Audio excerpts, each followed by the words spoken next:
All right. Hello, everybody. Welcome to today's webinar, What Sets You Apart? Early Career Skills to Differentiate Yourself.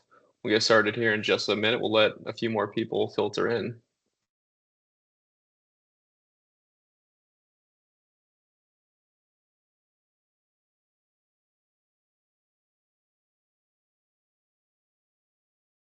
All right. So out of respect for everyone's time, let's go ahead and kick things off. And Stacey, Brittany, if I do start cutting out with my internet, let me know. It's a little bit windy here where I'm located today, so I think that's causing some streaming problems. But again, thank you to everybody for taking the time to join us today for the webinar presented by Stacey Nall and Brittany Chapman. What sets you apart? Early career skills to differentiate yourself. My name is Lake Lund, and I am in business development here at Commonwealth, and I'm joining you from beautiful yet windy Dallas, Texas. So today's session is designed for professionals across the engineering industry. Whether you're just beginning your career or looking to take the next step in your career, today's session is going to be a perfect match for you. So a little bit about Commonwealth. So Commonwealth Associates, we're headquartered out of Jackson, Michigan. We have 7 office locations across the United States. Uh, we uh, we are a soup to nuts engineering and design firm, and we have over 37 years of experience in the power industry. And we provide expert engineering and consulting services for the energy market. Our expertise encompasses renewable energy, power delivery, power generation, and system studies and consulting. And if you guys want to learn more about us, check out our newly designed website at cai-engr.com. And we will provide a PDH certificate if you reach out to us. So send us an email at marketing@cai-engr.com to receive your certificate. Know how valuable those are to some people. So a little bit about the Q&A. So we want everybody to make this session as engaging as possible, and we really feel that's how everybody's going to get the most out of this session is if we can ask questions, we react to people, we really get Stacey and Brittany's minds going and ask them as many questions as we can. So make sure you guys look up the Q&A bar in the kind of the top left middle of your screen, and if you guys have anything throughout the presentation, go ahead and pop those questions in there, and we'll get to those after at the conclusion of the presentation. And if you guys have anything you want to mention, you guys want to react or just engage with us in any way during the presentation, feel free to use the chat feature. And then the recording of this webinar, plus all the other past webinars that we've produced, can be found on our YouTube page. And you can use the QR code to subscribe and stay up to date with all things Commonwealth. We look forward to seeing you in June for our next webinar titled Grounding for Renewables. Make sure you guys use that QR code, and more details can be found with that. And with all that being said, thank you all for, again, taking the time, and I'll pass everything over to Brittany Chapman and Stacey Nall. Thank you. All right. Thanks, Lake. I appreciate that introduction. Thank you all for joining us today. Before we get started with the presentation, we will go ahead and introduce ourselves. My name is Stacey. I am the Associate Director of People and Culture, which essentially is just another name for human resources. I have worked in the legal HR field for over 15 years, the last 11 being with Commonwealth. In my role with Commonwealth, I oversee all the traditional HR functions, recruiting, benefits, performance, etc. But my real passion lies in helping individuals and supporting their supervisors with career development. That made this presentation a great experience for me. I'll turn it over to my colleague Brittany, who will introduce herself and provide some additional context on the development of our presentation. So as Stacey said, I am Brittany Chapman. I have been with Commonwealth for a little over 5 years now, but in the industry for over 12.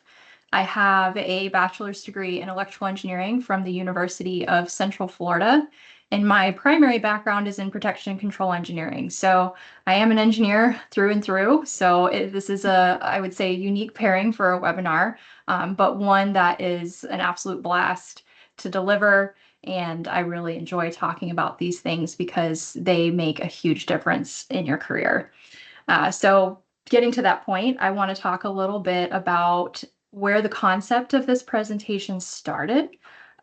We have been going through some initiatives at Commonwealth to look at our skill sets and competencies that are needed for our professionals to be able to do the work that we do. And through this discussion, of course, naturally, all of the technical skills that a lot of us are familiar with came up during discussion. But something that we uncovered was really the need for also focusing on non-technical skills and how critical those can be to support you in developing your technical ones. So it's almost like a prerequisite for really honing in and developing your technical skills.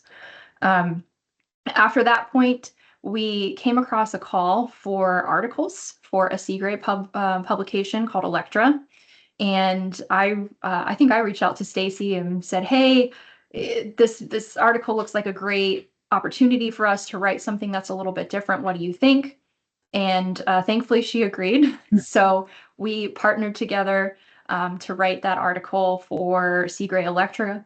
And it was focused on these non-technical skills that we truly believe can set you apart, either whether you're at the beginning of your career or throughout your career, really. That article was published in early 2024, and we received fantastic response from it. And after that point, we came across a call for presenters for a SWE, so that's Society of Women Engineers Conference, WE24, last October. And we took this from a written medium to a presentation medium. And that was one of the most rewarding experiences that I've had, being able to stand up in front of a group of people like that and present. So we wanted to take this and do it as a webinar for Commonwealth, and do it again because it was just such a good time, and we feel great information. So with that, I will turn it back to Stacey to go through our learning outcomes, and we'll dig into it. All right, so these are the learning outcomes or learning objectives for today. So after attending this session, you should be able to identify non-technical skills and behaviors that set you up for success, demonstrate how these skills will impact your career, and apply these skills and behaviors into your day-to-day work life.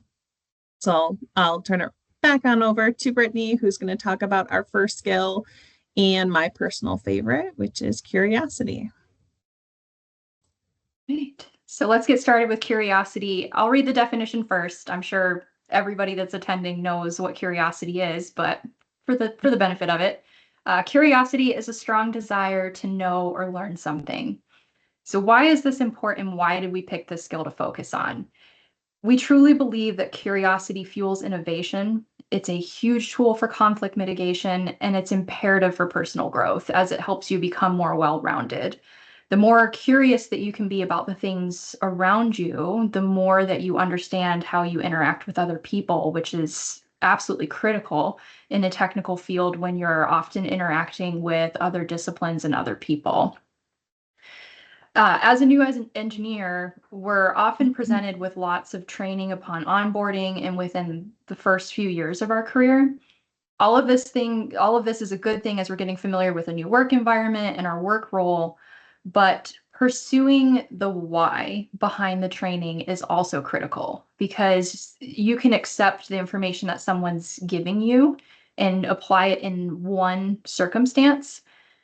But when you understand the why behind that, you can take that learning and apply it to other similar circumstances, which makes you much more effective as an engineer. So I'm sure several of you that are on here, when you started school, you were presented with a core concept of your degree. I'll give an example as an electrical engineer. That is basically a Bible concept, if you want to call it that. Ohm's V equals IR is a core concept for double E's. We build off this throughout our education. So understanding, okay, V equals IR, voltage equals current times resistance, but why does that happen? Like, why does V equals IR? What are the physics behind that equation? What does that information tell you? These are the things that we don't learn until later on in school, but you can start learning into or digging into that very early on and earlier than some peers, which puts you ahead of the curve when you start digging into those things. So another good thing about curiosity, and I mentioned this a little bit before, is how it's a tool for conflict mitigation. There, I'm sure, are several of you, and if you want, you can leave notes in the chat if you've experienced this personally. But some of you have walked into a room at times and you can feel like tension that's so thick that it made your skin crawl.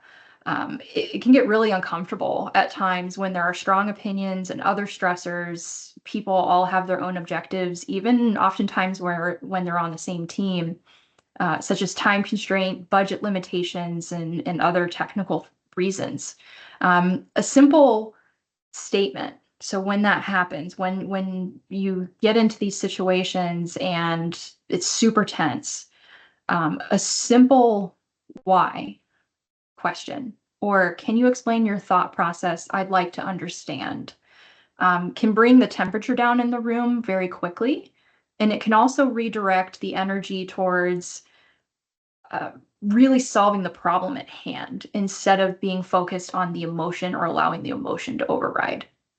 So I, as an example, when we were going through the talent initiative that we have internally, I mentioned earlier, to develop these skill sets and these competencies. One of the other things that we also talked about was career pathing. And in career pathing, we're talking about roles and role descriptions, and it can be a discussion because we all had different names for things. And when we started to talk it out, everybody was kind of beholden to the way that they wanted to name their roles. Project lead, as an example, had several different definitions to it. But when we talked about the background behind that, I remember somebody specifically saying, hey, well, what is it your project lead does? What are their actual responsibilities? And that question unlocked a lot of discussion that made us all realize that we were talking about the same thing, just calling it something different. And not that discussion got super heated or anything, but it shows you the power of how asking a simple question can open people up and to get you to your goal faster and with less stress. And when you become known as the person that can navigate that tension, learn the whys, and manage the constructive problem-solving discussions, you will quickly differentiate yourself and open up doors to other opportunities.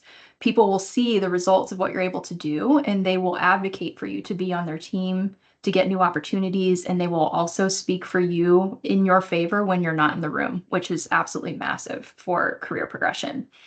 So we'll go ahead and go to the next slide, which will talk about some strategies for cultivating curiosity. So when in doubt, ask a question. I already kind of went through that one. Pause before responding. Sometimes, again, the emotions can come up and you get to the point where you're feeling a little overwhelmed. Simply taking a deep breath and slowing things down can help when you are in that type of situation. You can regularly attend seminars, workshops, and conferences like this one, webinars like this one. Engage with other colleagues, be curious about what they do and why, and ask about opportunities for cross-disciplinary learning. So these are all fantastic ways to exercise your curiosity and help you become more well-rounded as you navigate a technical career. And with that, I will turn it over to Stacey to talk about humility. Great, thanks, Brittany. And as she mentioned, humility is the next behavior skill trait that we are going to talk about. So humility is a trait that often flies under the radar when we're talking about skills to develop, but it's very important. So here we define humility as the recognition that there is always more to learn and that no person has all the answers. So our definition focuses primarily on feedback, the feedback you receive, and how you can use that feedback to learn and grow. So there's a statement that I used to despise. I used to think it was so cheesy. And when people used to say, feedback is a gift, I thought that was essentially corporate jargon, that, it didn't really mean anything. But honestly, it's the truth. Feedback is very difficult to give. It takes a lot of courage. It often, people have to kind of pump themselves up to deliver feedback, especially if it's not positive. The positive feedback's, generally very easy to give, but when it's critical feedback, it's difficult. And so when you receive it, be very thankful that someone provided you that opportunity, because it can also give you direction on where to, move in your career, the growth that you need in a certain area, and will ultimately help you be successful. So there is a story that really hits home for me when we talk about feedback. So it's in a book. The book is called Radical Candor. And that essentially Radical Candor is a framework for giving feedback. And if you've never read it before and are into that sort of thing, I highly recommend it. But I'll just do a quick summary of the story. So in the story, the author, her name's Kim, she is leading a new startup. And in the startup, it's a small group of people. They're working a ton of hours and working very hard to be successful. There is one employee, his name is Bob, and he's just really not pulling his weight. He's messing stuff up. He's not getting things done, not performing, not meeting expectations at all. And throughout this whole journey, no one is really giving him any feedback because Bob is a really nice guy. And so all the other employees are kind of fixing his mistakes without telling him. They're doing the work that he's dropping the ball on.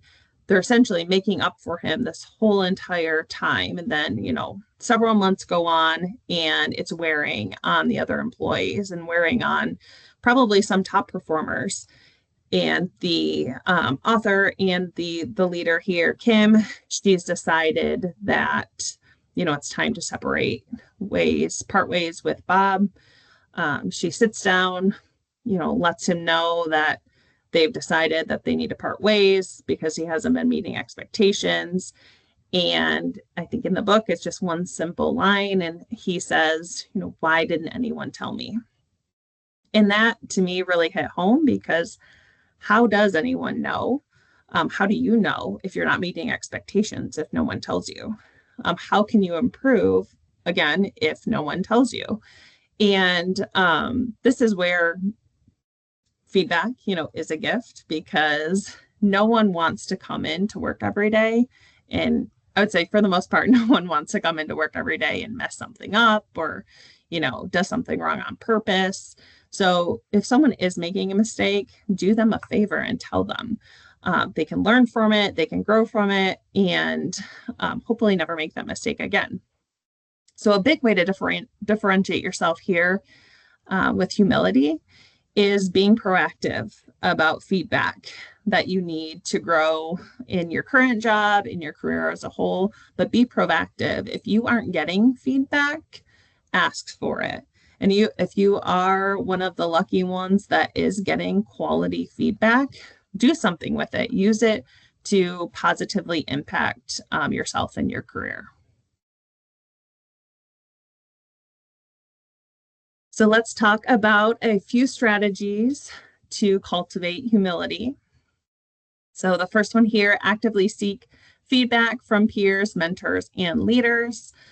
Talked a lot about feedback already. Something that we do at Commonwealth is we have what's called a PMI, and that's a personal management interview. And essentially that is a monthly goal and performance check-in with your supervisor.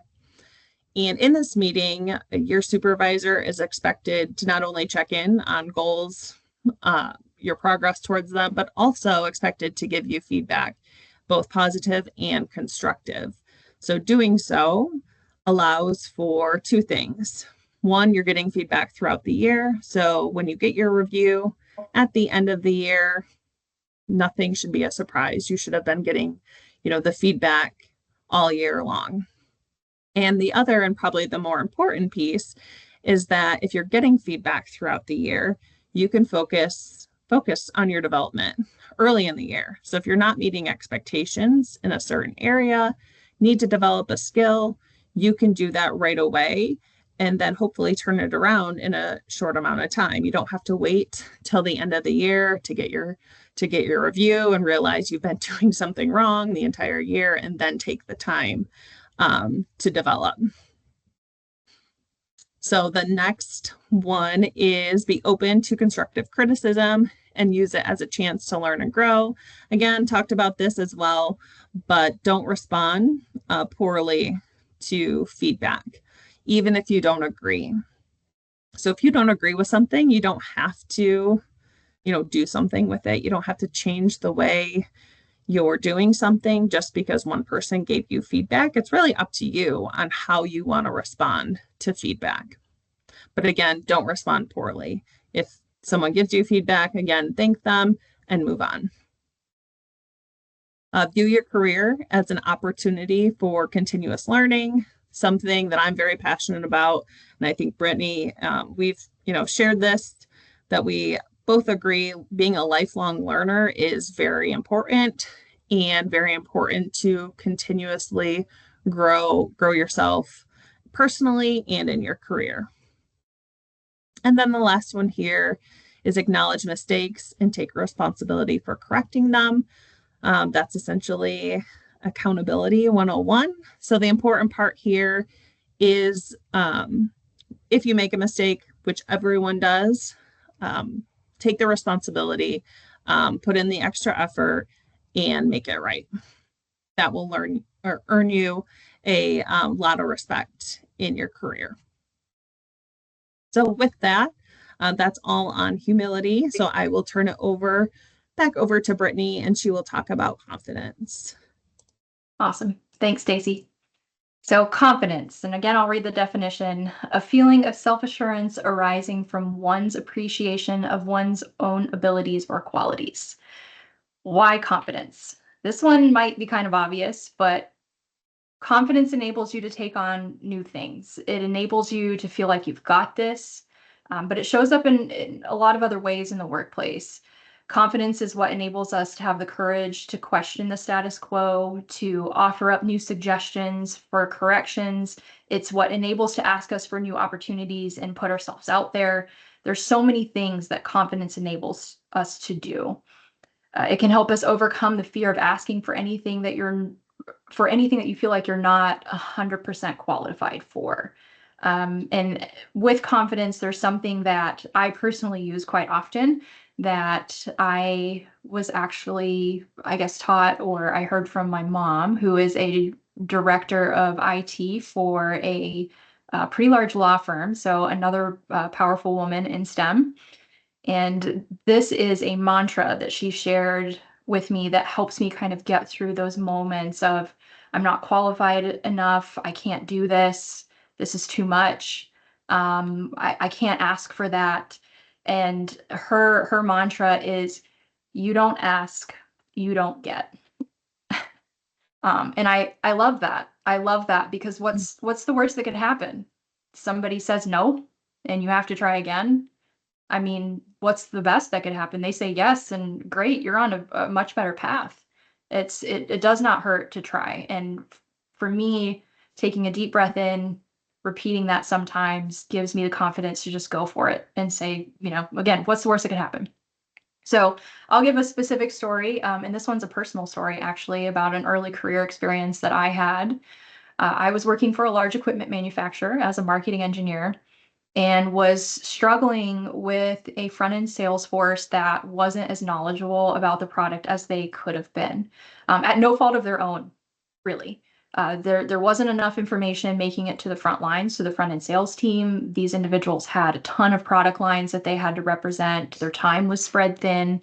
So it really was a tough situation. As part of that role, we frequently visited potential customers to do customer training. And I talked to my boss at the time about addressing it by taking that same training and giving it exclusively to our front end sales team, because I thought it would be a lot of benefit to them, because the only other time that they get to hear it is when we're presenting in front of a customer. At first, I was met with a lot of reluctance. That idea, they were like, oh, I'm not sure about that. I was told that they had tried to do it in the past and it didn't work out. No one attended. It just didn't go well. So I took a step back and said, okay, I asked some questions about why, and there's curiosity again. I had to throw it in there again, but there's curiosity again. And what I learned was that they tried to charge for the training the last time. They tried to charge a fee for the front end sales to come in and be a part of the training. So I proposed making it free. The sales force needed to pay their own travel and lodging, but the actual training itself that we delivered was a free training to our front end sales team. And thankfully, with that change, he gave me permission to put together a plan, which I presented and was approved. And essentially, I sent out a notification to our front end sales about the training, what it was about, how many days, all the stipulations about having to pay for their own travel. And the response was just incredible. We were completely full with a wait list of people within 24 hours. It filled up so quickly. We had to schedule an additional 3 sessions to train everybody that wanted to attend. It became an annual event, and that news started to spread to other business units within the company who wanted to know what we were doing because they'd heard about it through the grapevine. The front end sales teams were talking about it. They were more successful in selling the product, which of course was a benefit to our company. And it was a benefit to them because they get commission on selling those items.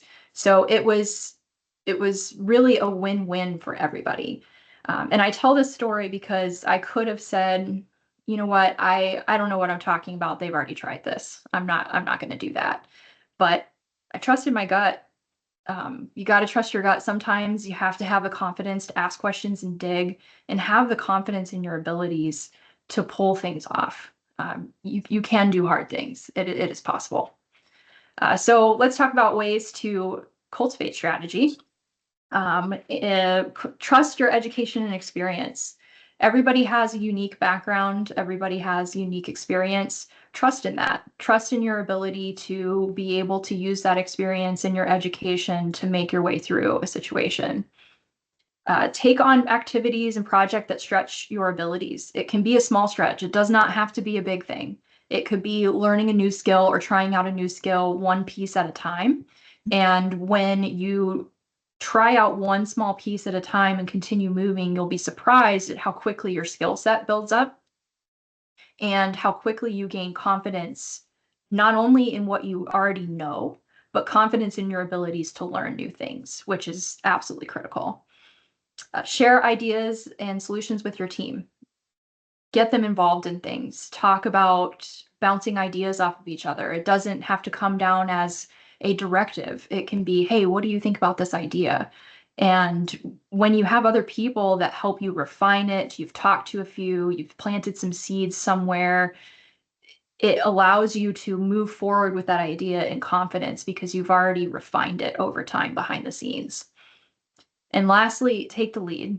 Start small and continue to grow. Leadership comes in all ways, shapes, and forms, and it can be done in small steps as well. It can be taking the lead on a new initiative at work. It can be taking the lead on one small part of a project. It can be taking the lead and running an entire program. If you want to, go for it, go for it. That is a great way to exercise confidence, and one that has served me well throughout my career. With that, I will turn it over to Stacey to talk about open-mindedness. All right, thank you. And open-mindedness is our last behavior trait that we are going to talk about today. So getting into it, open-mindedness, we define that as the willingness to consider and respect different viewpoints, even when they differ from your own. That last part, even when they differ from your own, is quite difficult for some people. I speak from experience. When I put the thought and planning into something, I don't want to hear that it's wrong or that it can be done another way. I want people to buy into my plan, what I put together. So this has happened to me several times in my career. It will likely happen again, and it will likely happen to all of you on the call. So when I'm recommending a new process, policy, practice at work, I put a lot of time and energy researching and preparing a recommendation. While I think that recommendation is the right way to go, it's the right approach, not everyone may agree. And in some cases, I might get feedback that I don't want to hear. It might not be the right timing. We might not have the budget, or it might not be a good idea for our population. When that happens, I need to learn how to not take it personally and look at it with an open mind. So back to the humility that I talked about earlier, taking a humble approach, processing feedback, and make changes to my recommendation. Another thing that comes to mind when we talk about being open-minded is new technology and new processes. I'm sure that someone on this call has said AI is scary, AI is going to take jobs. I know that I've said that before. AI being scary, I don't want to use it. It doesn't work. But an open-minded person sees AI and thinks of it as an opportunity to grow and learn something new. They don't view it as a threat. I'll quote one of my colleagues, Dell, who says this often: AI isn't going to take your job, but someone who knows how to use it might.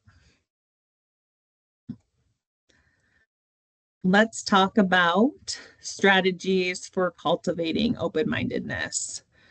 So seek out input from colleagues with different experiences and expertise.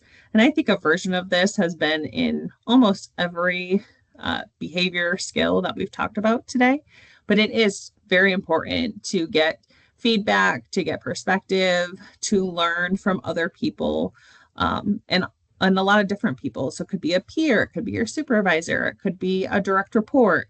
Getting input, feedback, perspectives from other people will get you far in your career.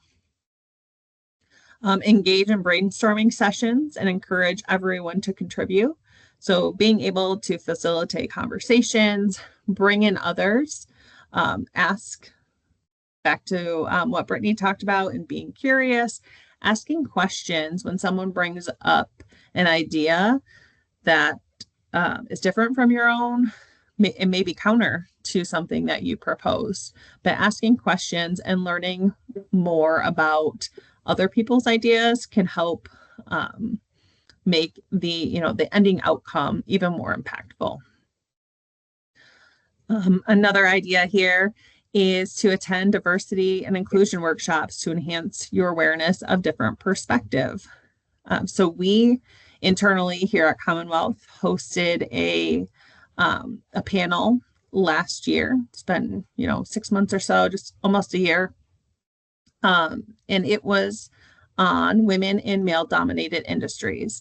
And we had a panel of our own employees. Brittany was one of the individuals on the panel, and we asked these women to share experiences from their current role, previous jobs, previous companies on how it is to work in being a woman working in a male dominated industry.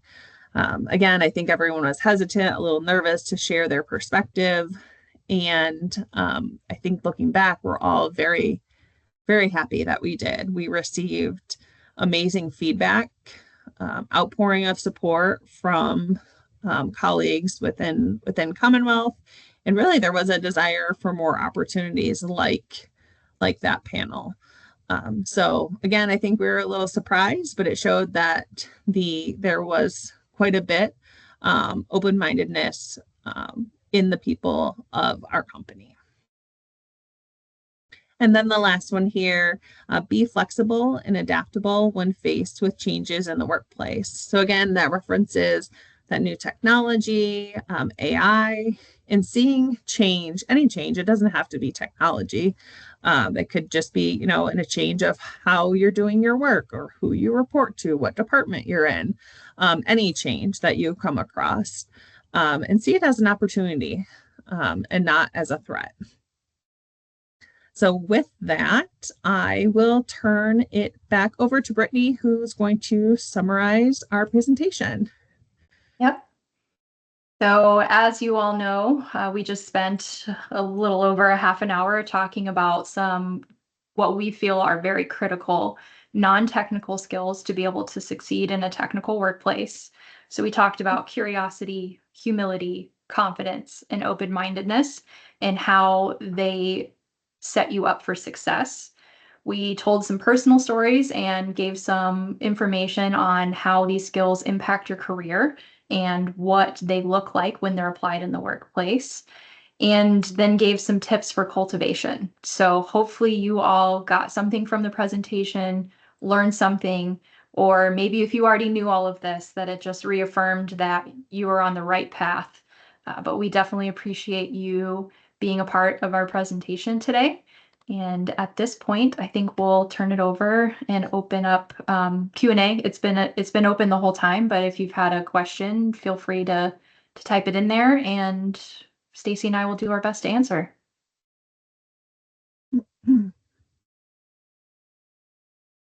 Brittany, Stacey, thank you guys so much. That was a fantastic presentation. So I really enjoyed that. And I know I definitely got a lot of really good takeaways for myself from that presentation. I wrote down on my notes here, go out on a limb and practice feeling uncomfortable. So I saw that, and that one definitely resonated with me. That's something I try to do on a daily basis, and it's always good to have that brought back to the surface. Yeah, that's a great point. The more often you do that, the more comfortable you become with being uncomfortable, and it becomes second nature. And I think probably everybody on this call has heard the phrase, you grow when you're out of your comfort zone. Exactly. It's going to be a little uncomfortable, but it's life-changing when you lean into it and allow it to happen. Could not agree more. And I don't see any questions coming to you yet, but I can't let you both go without putting you guys on the spot at least a little bit. So, Stacey, so I have a couple here. So how do you encourage and cultivate curiosity within your team at Commonwealth?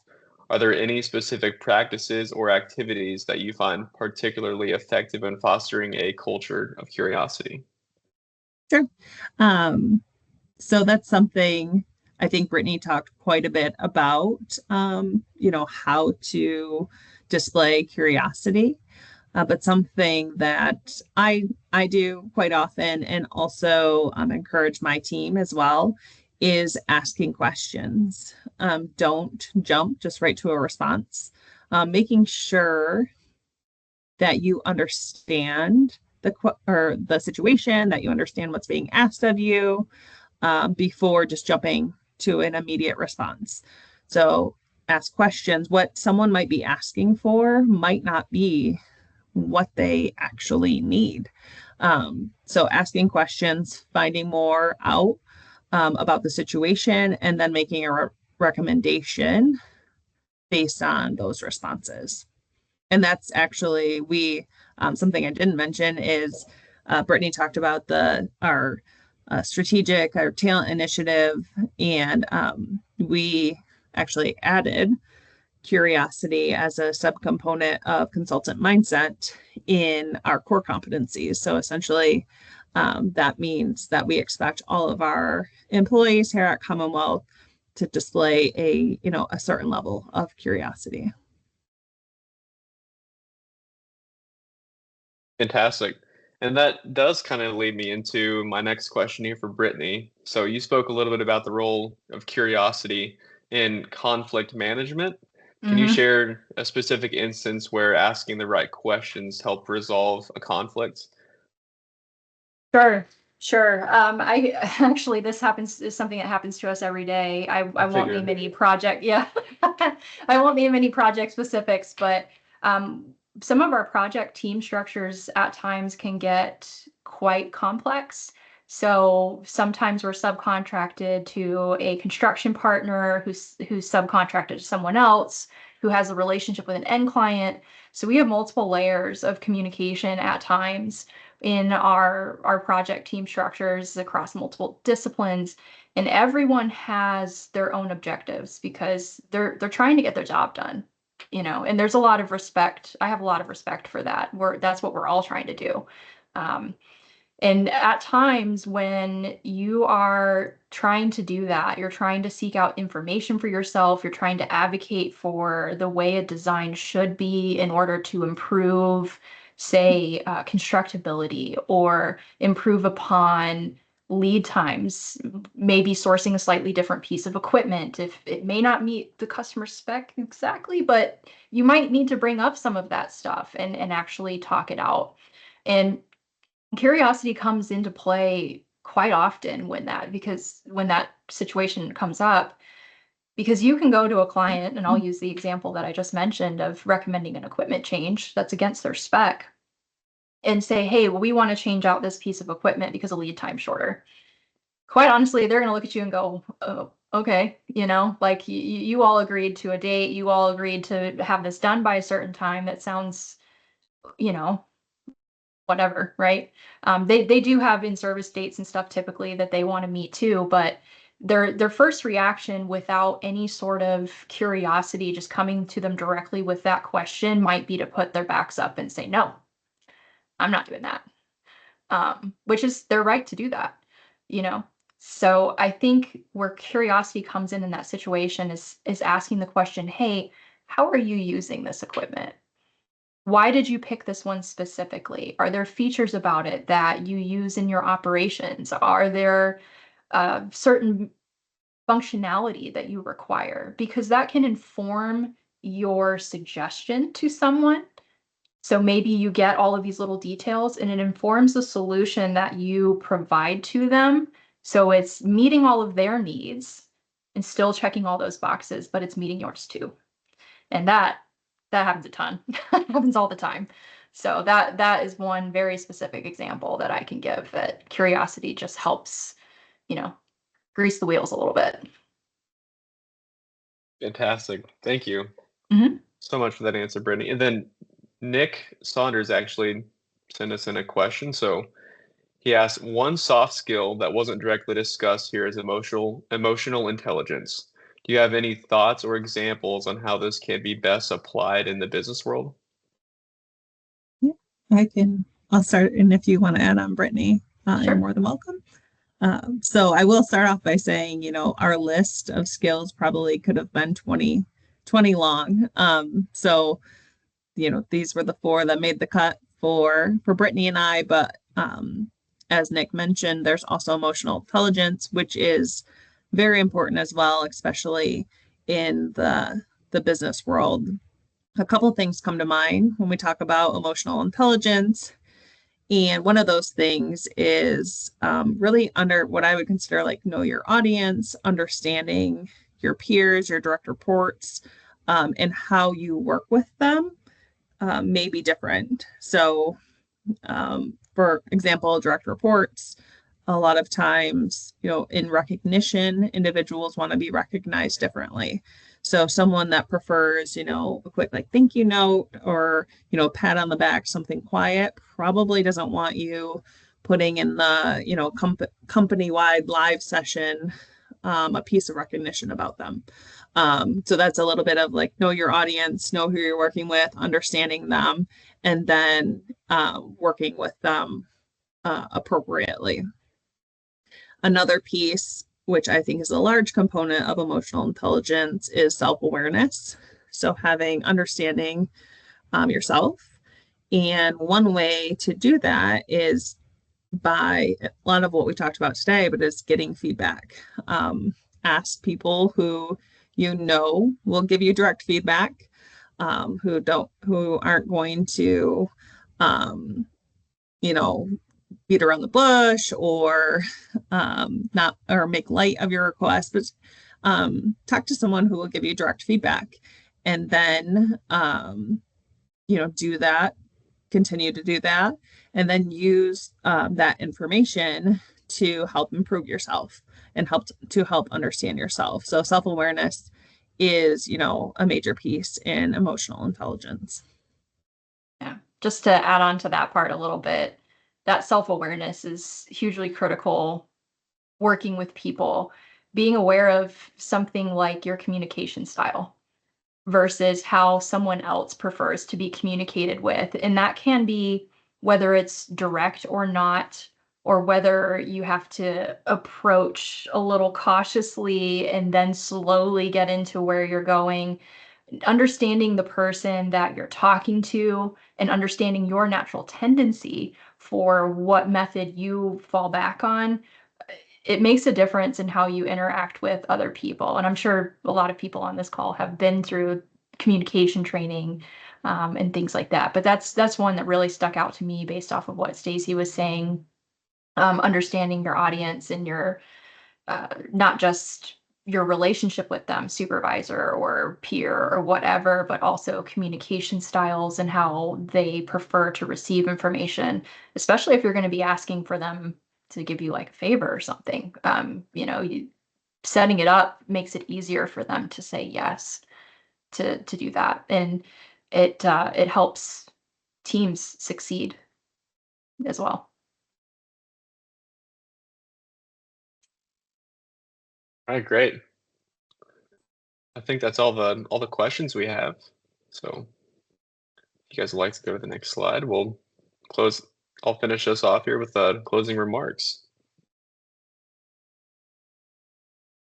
All right, some final notes. So again, thank you so much to everybody that took the time out of their busy schedules to attend this wonderful presentation today. So I know that I took away a lot of great information from it. I feel like I'm ready to go run through a brick wall that is my career path.